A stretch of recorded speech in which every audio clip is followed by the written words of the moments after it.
Assalamualaikum warahmatullahi wabarakatuh. Halo semuanya, selamat datang di podcast kita. Hari ini bersama saya Fauzi Abdul Malik dan dua rekan saya yaitu ada Fadila dan juga Yazid. Iya. Halo, selamat. Oke, teman-teman semua, kali ini kita akan ngebahas sebuah topik tentang berbelanja online ya. Dimana kita akan coba menyelesaikan masalah, kita akan bahas secara spesifik. Dan sebelum itu, aku pengen nanya dulu nih ke teman-teman. Pernah nggak sih kalian belanja online? Niatnya kalian tuh membeli satu barang nih, tapi malah yang munculnya itu ada beberapa banner ataupun ada notifikasi yang membuat kalian tuh pusing. Ya memang pasti gitu dari Kira-kira. segi pengalaman user Hmm? dalam belanja online gitu di e-commerce baik internasional atau dimanapun pasti gitu merasa sulit gitu kayak gimana gitu. Itu kalau misalkan diibaratin tuh kayak misalkan kita masuk ke mall tengah malam gitu, nah itu malah justru rame gitu isi-isinya gitu. Nah, betul tuh kata Fadila. Oke. Tapi sebenarnya biasanya kan kalau misalnya kita mau ke aplikasi e-commerce itu kita mau membeli sesuatu ya. Ya, Nah, itu pasti gara-gara iklan-iklan itu kita jadi tergoda kan, jadi menekan betul, betul iklan banget sih, tersebut. ya betul Nah, banget. akhirnya apa yang kita mau beli sama yang mau di cari itu nggak kesampaian gitu, dan hal-hal tersebut juga sebenarnya yang bikin aplikasi ini kan lambat sebenarnya. Iya juga sih. Nah, teman-teman, dari keresahan itu kita akan mencoba membuat riset-riset kecil ya, di mana kita akan mencoba menggali lebih dalam. Tapi sebelum itu kita juga ada pertanyaan lagi nih aku sebelumnya ya, teman-teman. Gimana sih kita kan ngambil datanya di Bandung ya, gitu kan? Nah, aku pengen nanya terkait gimana sih penggunaan keinginan gitu, keinginan user ya pengguna muda di Bandung terkait e-commerce ini. Boleh dijawab? Ya, Bang. Mungkin kalau soal pengguna e-commerce, jadi kami sudah mengkomparasi langsung antara e-commerce, kita membandingkan antara e-commerce lokal yang notabene itu dia terlalu banyak visual posternya atau enggak terlalu banyak iklannya, bisa kita bilang, dan juga kita membandingkan dengan e-commerce internasional yang tampilannya tuh lebih, kita bisa bilang kalau Simpel gitu lah ya. ya. Oke nih, saya juga agak setuju ya teman-teman.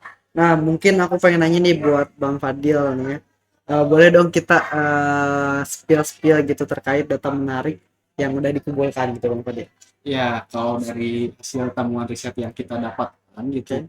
Hmm. dari segi kemudahan pengguna itu untuk platform nasional di negara kita gitu untuk e-commerce itu mendapatkan skor gitu. Untuk yang skornya itu lumayan juga gitu, tinggi Berapa tuh gitu. kira-kira Dari skornya? untuk skornya itu dari skala 1 sampai 5 itu mendapatkan dari segi kemudahan pengguna itu mendapatkan sekitar 3,5 gitu. 3,6.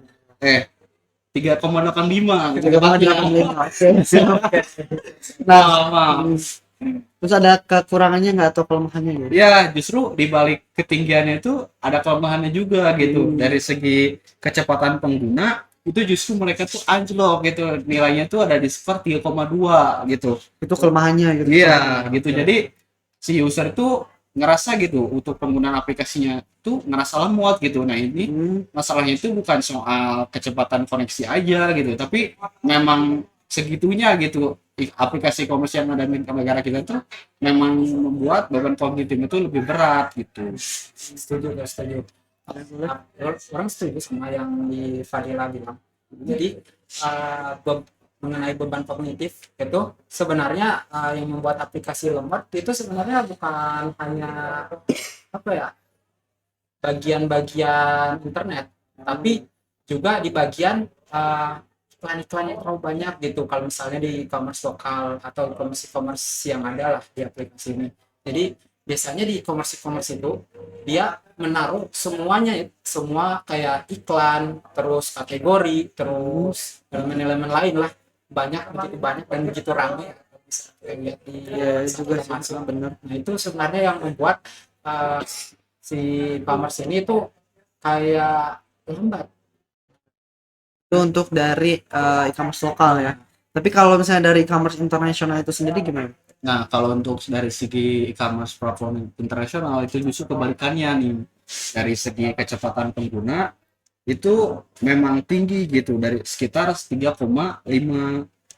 Lalu untuk dari segi tampilannya pun nilainya itu sekitar 3,6 gitu. Itu tuh keunggulannya. Iya, keunggulannya. Namun untuk segi kekurangannya itu kebalikannya dari aplikasi Indonesia gitu yang ada di nasional kita gitu. Karena ya karena mereka tidak terlalu familiar gitu dengan platform internasional dengan yang ada di kita gitu. Kayak misalkan fitur-fiturnya kayak fitur COD atau sebagainya Itu gitu. nggak ada gitu. Nggak ada gitu. Nggak ada. Jadi yang tadi dimaksud tampilannya tuh lebih bersih gitu kan. Iya. Lebih bersih. Nah, ini untuk dari segi skornya itu mendapatkan sekitar 3,2 gitu dari sekian jutaan pengguna.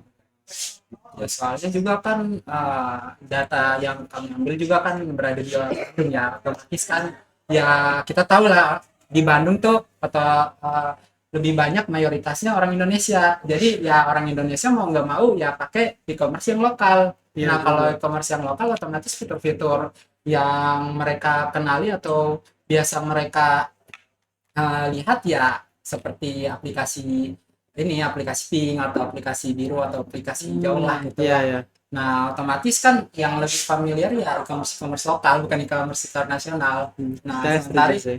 sementara juga e-commerce internasional itu kan hanya khusus untuk kebutuhan yang kalau misalnya kita mau beli brand inilah brand-brand luar gitu. Iya. Oke, jadi cukup bingung juga ya karena ada e-commerce yang fiturnya lengkap atau visualnya itu banyak itu kan yang udah kita kenal tapi itu membuat kita pusing, tapi ada juga visual yang bisa dibilang sederhana tapi kita tuh kayak merasa asing gitu kan, padahal kecepatannya juga lumayan itu kan yang gitu kan. Nah, oleh karena itu kita membuat sebuah jalan tengah gitu ya, jalan tengah dari permasalahan ini. Kita membuat sebuah desain prototype. Yang dimana desain prototype ini tuh kita beri nama yaitu Shop Bandung ya teman-teman.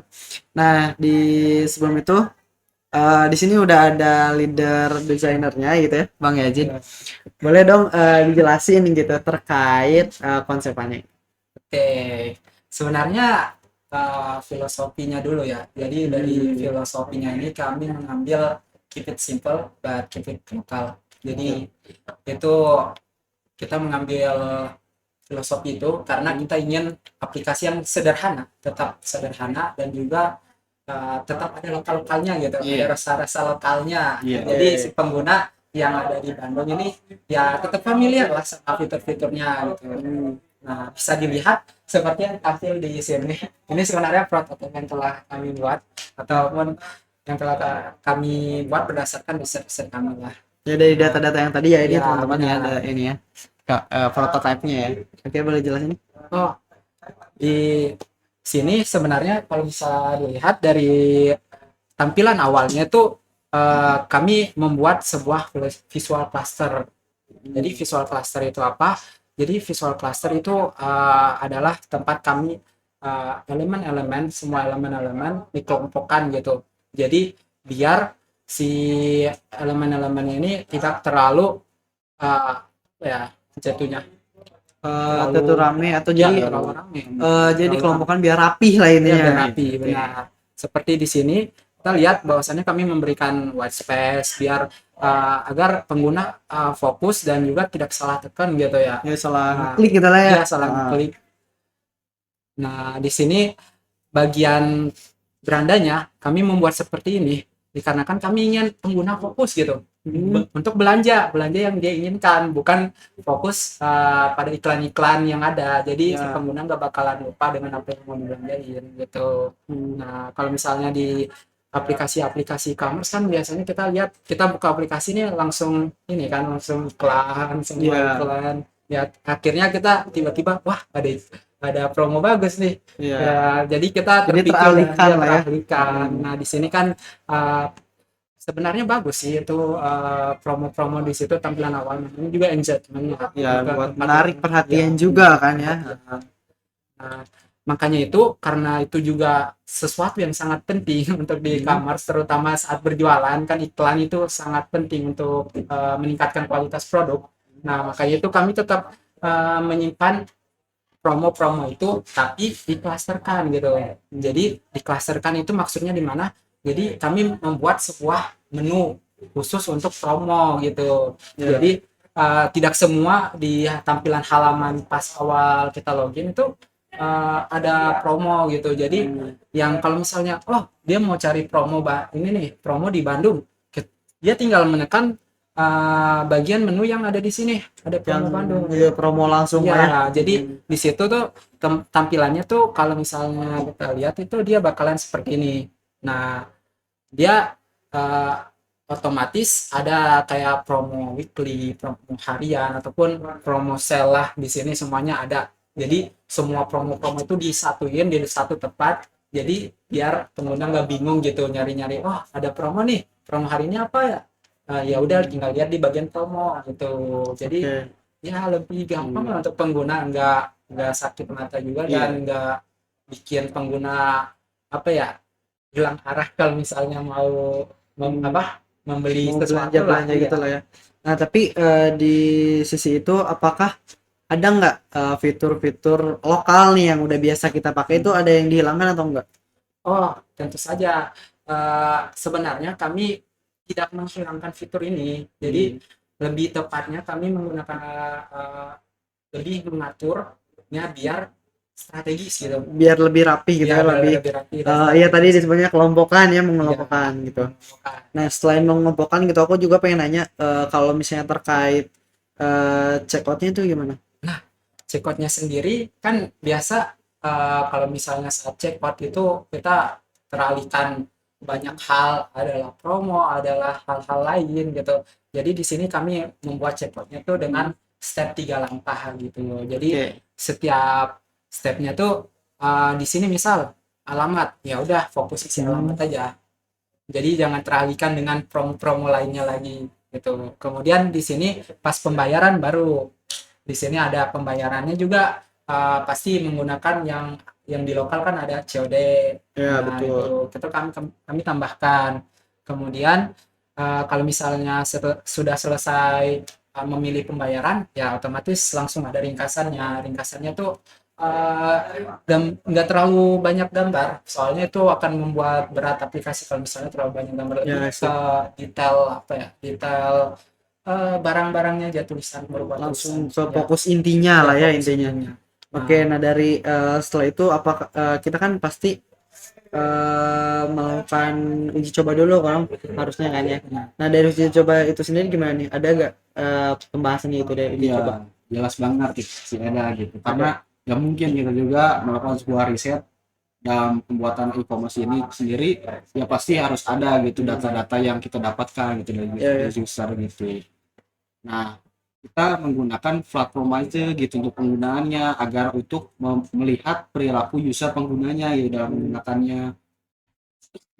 Nah, dari target yang kita harapkan gitu ada sekitar 85% gitu partisipan yang berhasil melakukan uji cobanya gitu dari aplikasi yang kita buat gitu.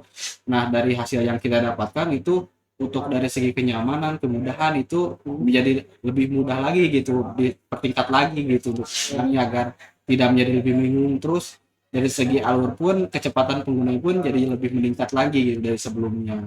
Oke, itu dari kecepatan dan juga apa? Fitur. Fitur ya. Oh, ya, dari fitur. Tapi kalau misalnya dari usability-nya itu gimana? Nah, untuk dari segi usability itu sendiri itu kita mendapatkan skor sekitar 70% gitu. Validnya itu jadi cukup tinggi juga gitu. Oke, ini cukup kuat juga ya teman-teman Iya. dari hasil validasinya. Tapi sebenarnya di sini saya ingin menegaskan bahwasannya solusi yang kita berikan itu sebenarnya bukan solusi anti fitur gitu. Jadi kami ingin memberikan sebenarnya bahwasannya penempatan yang lebih strategis gitu di dalam sebuah aplikasi itu ternyata berpengaruh gitu terhadap kenyamanan pengguna gitu. Oke. Nah, benar banget gitu. Jadi dari segi fitur pun ya tentu saja gitu fitur tambahan pun penting gitu bagi aplikasi e-commerce juga gitu. Cuman kita lebih mengedepankan penempatannya gitu agar alur utama dalam pembelajaran pun nggak terganggu gitu bagi pengguna. Oke, yang jadi pada akhirnya itu akan kembali lagi ke awal lagi ya isi e-commerce itu kegunaan-kegunaannya gitu. Meskipun pada intinya kita hanya merangkum yang tadi bisa disebutkan sebagai visual ya.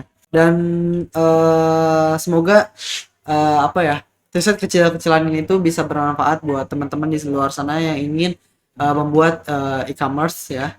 Jadi mungkin itu saja ya yang bisa kami bertiga sampaikan.